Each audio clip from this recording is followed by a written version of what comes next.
Bem-vindos à nossa conversa. Hoje, vamos fazer uma reflexão profunda sobre a longa e fascinante história do cristianismo.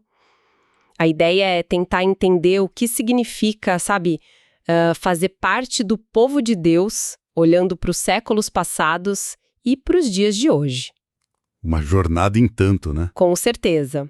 Nossa fonte principal aqui é o epílogo do livro História do Cristianismo, do Bruce L. Shelley, e tem uma colaboração muito importante do Gordon Fee também. 2 nomes de peso. Sim, a gente tem em mãos uns trechos desse epílogo que dão, uma visão bem ampla da história e também uma perspectiva teológica, bem profunda. A nossa missão aqui é tentar captar o que continua igual e o que mudou na identidade cristã. Principalmente pensando nesse crescimento enorme da fé fora do Ocidente, né? Exatamente. E o Shelley já começa com uma provocação interessante. Ele nota como é raro encontrar cristãos que param para estudar a história da própria fé. Vamos começar por aí. Esse é um ponto de partida crucial, né? Porque hoje, nesse mundo super conectado, se a pessoa não conhece as próprias raízes históricas, pode acabar, como o próprio Shelley diz, com uma fé meio superficial. Sim. Ou pior, acaba misturando os princípios fundamentais com erros históricos ou com práticas culturais que, na verdade, não tem nada a ver com a origem da fé. E ele aponta que essa falta de conhecimento histórico vem de vários lados, né? Seja pela educação geral, que ficou mais secular. Isso, ou às vezes até pela própria superficialidade no ensino dentro de algumas igrejas, acaba abrindo essa brecha. Exato. E aí, entrando na análise do Gordon Fee, ele traz uma ideia muito central que vem lá do apóstolo Paulo, a tal visão paulina. Para Paulo, ser salvo não era só um lance individual. Significava, fundamentalmente, se tornar parte do povo de Deus. Precisamente. O foco não está só nos indivíduos isolados garantindo o seu lugarzinho no céu, digamos assim. A grande obra de Deus, nessa visão, é a criação ativa de um povo para Ele. Um povo. Isso, um povo que nasce na família de Deus pelo Espírito Santo, que se une formando um corpo só. E as reuniões desse povo, quando são guiadas pelo Espírito, formam um templo vivo onde Deus habita. Que imagem forte. Muito forte. A vida em comunidade é chamada para refletir o caráter de Deus, misturando unidade com diversidade. O que realmente marca aqui é essa noção forte de coletividade, desde o comecinho. As histórias que formam a identidade de quem lê o livro, As tradições ortodoxas, protestantes, evangélicas. Ele reconhece que essas histórias são importantes para a gente se situar. Sim, claro. Mas ele também dá um alerta sobre um perigo que existe aí. E é um alerta bem pertinente. Qual seria esse perigo? O perigo, segundo Fee, é a gente cair na armadilha de ver a nossa própria história, seja da nossa igreja, do nosso país, da nossa cultura, como se fosse o ponto final, o ápice da grande história de Deus. Ah, entendi. Tipo, aqui chegamos à perfeição. Exato. E esse foco exagerado no nosso grupinho pode acabar cegando a gente para a ação de Deus em outros lugares, Leva a uma autoavaliação meio inflada e, o mais sério, faz a gente perder a noção de para onde a história maior de Deus está indo de verdade. Isso faz pensar, né? Como a gente cultiva a nossa identidade sem cair nessa miopia histórica. É um equilíbrio delicado. Pois é. E a resposta que o Fee aponta tem a ver com algo que está acontecendo agora, de forma bem visível. O crescimento, explosivo do cristianismo nos últimos 100 anos, principalmente fora da Europa e da América do Norte. O chamado Sul Global. Isso. Ele vê uma simetria bonita nisso. Se lá no início Deus estava formando um povo separado das nações, hoje ele está reunindo um povo vindo de praticamente todas as nações e culturas imagináveis. O objetivo de formar um povo continua, mas a escala é global agora. E isso tem um impacto direto na experiência da igreja no Ocidente, né? Ao mesmo tempo que os cristãos ocidentais podem sentir que estão perdendo espaço na cultura ou enfrentando mais oposição, sim, eles também começam a ver de perto essa diversidade global chegando. Esse povo que Deus está juntando literalmente na porta deles. A experiência local no Ocidente acaba sendo um espelho em pequena escala dessa dinâmica mundial. O centro de gravidade está mudando, é nítido. E o Fee não foge das perguntas espinhosas sobre esses novos cristãos do sul global. Ele é bem direto. Tipo, Ele pergunta, será que tem muita superstição misturada? A fé deles é profunda mesmo ou é só superficial? Tem o risco de se adaptar demais à cultura local e perder a essência? perguntas válidas, ainda que desconfortáveis. Sim. Ele até menciona o exemplo chocante do genocídio em Ruanda, que aconteceu numa região que tinha sido palco de um grande avivamento, mostrando que número não é garantia de perfeição, né? Um lembrete doloroso disso. Mas aí vem a parte, acho, genial do argumento dele. Ele vira o espelho para nós, no Ocidente. Ah, boa?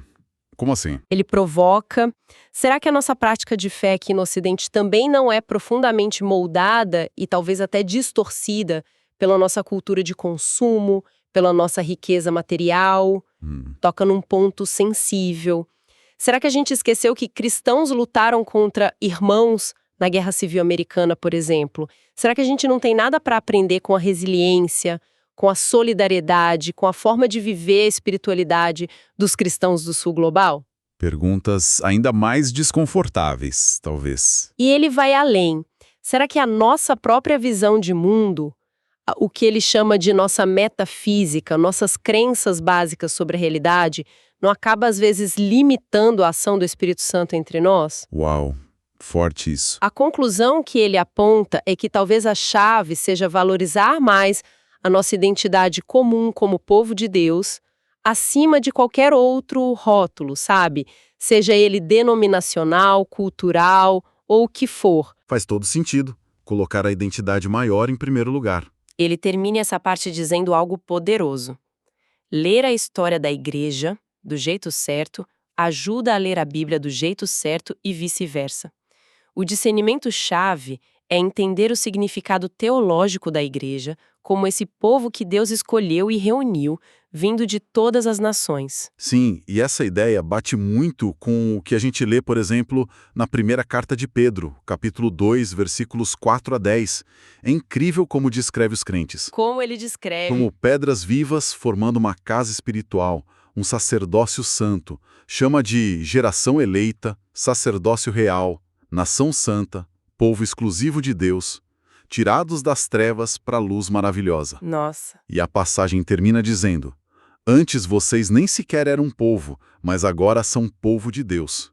É a afirmação dessa identidade nova, coletiva que Deus dá. Essa ideia do povo de Deus é realmente muito, muito central.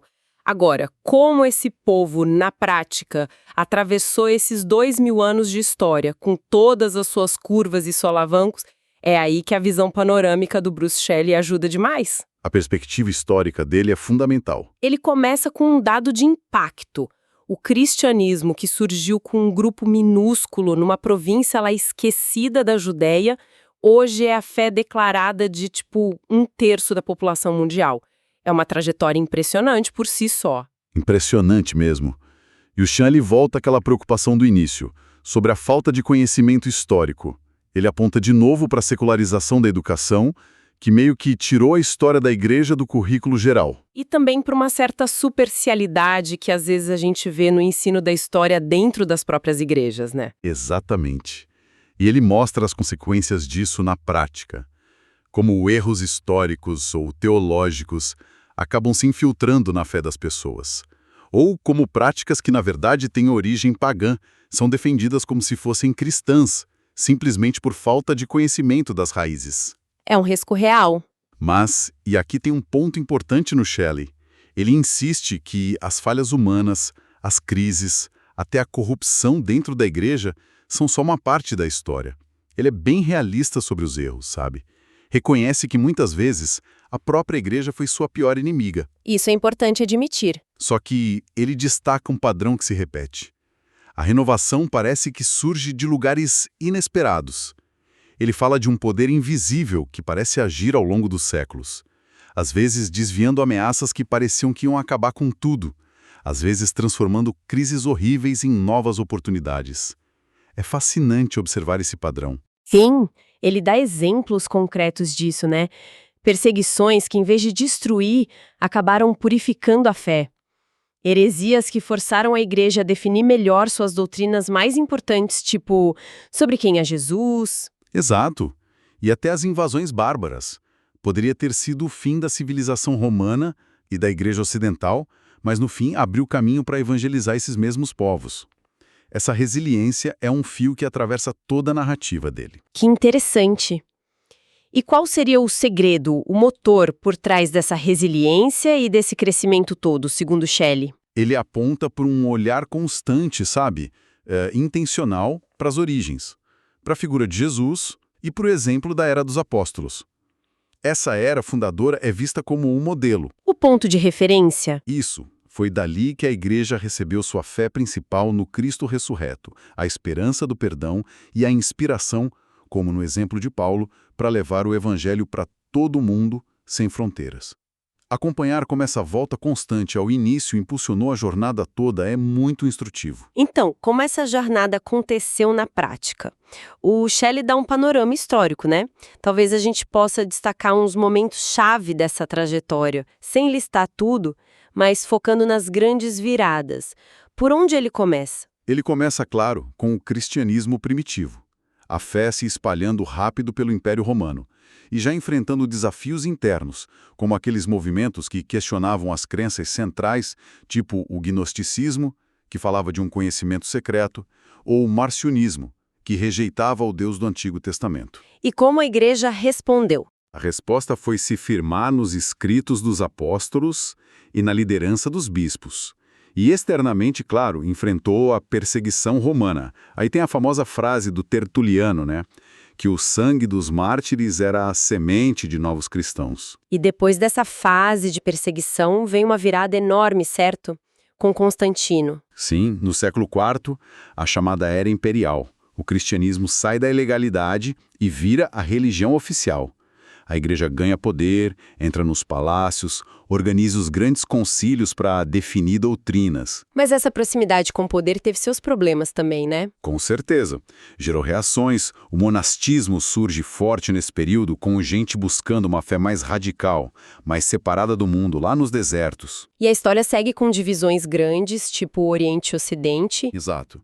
No Oriente, tem o Império Bizantino, com aquela aliança forte entre igreja e Estado por 1000 anos, desenvolvendo uma rica tradição mística.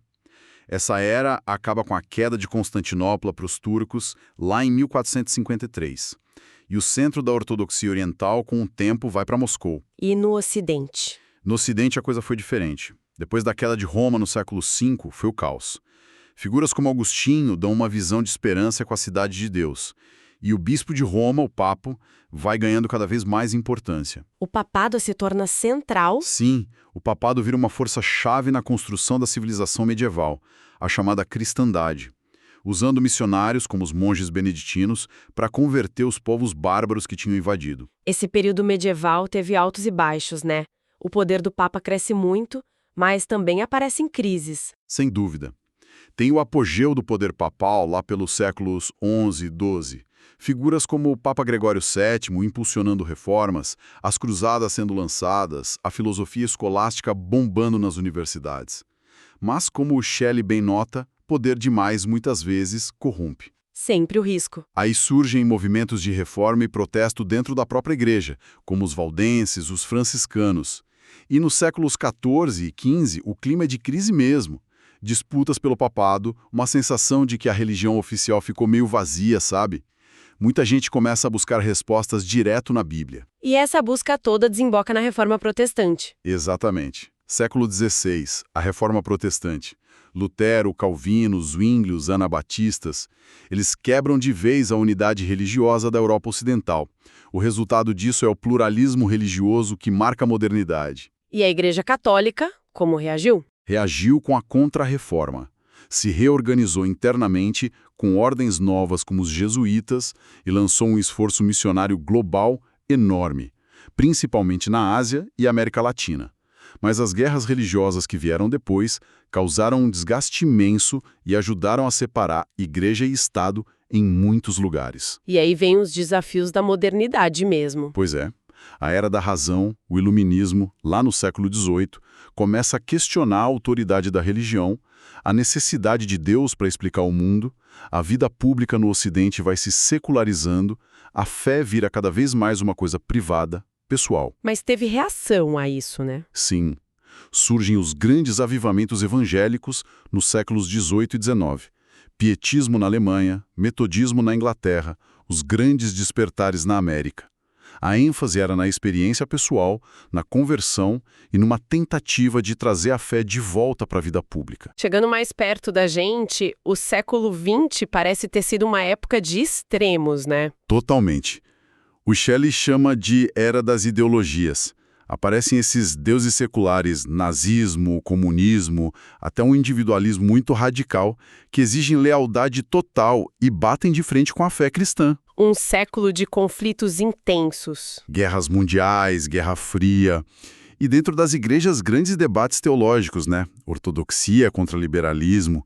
Ao mesmo tempo, um esforço por unidade, com o movimento ecumênico, e uma sede nova por experiências espirituais mais diretas, que explode no movimento pentecostal e carismático, principalmente na segunda metade do século. E isso nos traz de volta para o ponto inicial sobre o crescimento global.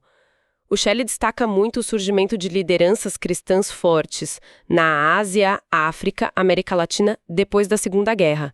Ele até joga uma pergunta interessante no ar. Qual? Será que as missões que saíram de um Ocidente que ele descreve como cada vez mais neopagão, acabaram sem querer, talvez, plantando as sementes para essa nova vitalidade global do cristianismo? É uma inversão curiosa, né? Uma inversão poderosa, sem dúvida. E apesar dessa história toda, tão complexa, cheia de falhas e de vitórias, a esperança final do Shelley não está nas estruturas nem nos movimentos. Está na pessoa de Jesus Cristo. A centralidade de Cristo, sempre. Ele argumenta que a figura de Jesus tem uma capacidade única de atravessar culturas e épocas. O jeito como ele é entendido se adapta às necessidades de cada tempo. Foi o Messias para os primeiros judeus, a sabedoria divina para os filósofos gregos, o rei cósmico na era imperial, o Logos nos debates teológicos, o governante divino para os papas medievais, o modelo de vida simples para os monges, o salvador pessoal para os evangélicos. A imagem muda, mas ele permanece. Exato. A imagem pode mudar, o título pode mudar, mas, segundo Shelley, a relevância e a verdade de Cristo continuam sendo a âncora da fé através dos séculos. Ele é o homem de todos os tempos. Que bela forma de resumir. Então, fazendo uma síntese rápida, a gente viu com o Gordon Fee a importância de se entender como parte de um povo de Deus, um povo hoje super diverso no mundo todo, e o alerta para não ficar preso só na nossa própria história. E com o Bruce Shelley, a gente percorreu essa jornada longa, muitas vezes difícil da história cristã, marcada por uma resiliência incrível, por adaptações, pela tensão entre poder e fé, e sempre com Cristo no centro, como fonte de renovação. Exatamente. A história que o Shelley detalha, com suas crises e seus renascimentos, mostra pra gente como esse povo de Deus que o Fee descreve teologicamente foi formado, foi moldado, se espalhou pelo mundo nesses 2000 anos. A prática da teologia, digamos assim. Isso. A gente vê na prática as lutas internas, as externas, as adaptações culturais, as expansões, as retrações, tudo que levou à situação atual do cristianismo global. A visão histórica do Shelley e a análise teológica e atual do Fee, juntas, dão uma compreensão muito mais rica do que é pertencer a esse povo hoje.